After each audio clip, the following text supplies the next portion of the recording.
Welcome to day 5 of 30 day typing challenge. ఈ రోజు morning Telegram group లో ఒక పోల్ అయితే అప్లోడ్ చేశాను. లాస్ట్ వీక్ అంతా కూడా ఎంతమంది కన్సిస్టెంట్ గా ఎన్ని రోజులు చదివారని అడిగితే ఆల్మోస్ట్ 50% ఆఫ్ ది పీపుల్ ఏమన్నారంటే అసలు చదవలేదని చెప్పారు. బ్రో, నా క్వశ్చన్ ఏంటంటే, మీరు నా వీడియోస్ చూసి టెలిగ్రామ్ గ్రూప్ లో జాయిన్ అయ్యారు అంటే మీరు ఖచ్చితంగా ఏదో ఒక ఎగ్జామ్ ప్రిపేర్ అవుతూనే ఉండాలి. మీకు యూపీఎస్సీ క్లియర్ చేయాలి, జాబ్ తెచ్చుకోవాలి అని అంతలా ఉన్నప్పుడు మరి ఎందుకు చదవలేకపోతున్నారో ఒక్కసారి ఆలోచించండి.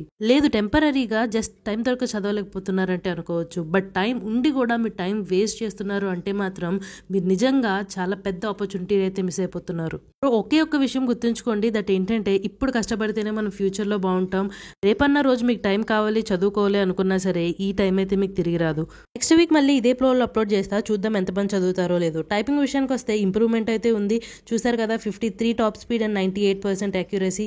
చూద్దాం కమింగ్ 25 days లో మన స్పీడ్ ఎంత పెరుగుతుందో. నిన్న 7 మెంబర్స్ అయితే ఛాలెంజ్ అనేది కంప్లీట్ చేశారు. చూద్దాం ఈ రోజు ఎంతమంది కంప్లీట్ చేస్తారు అనేది.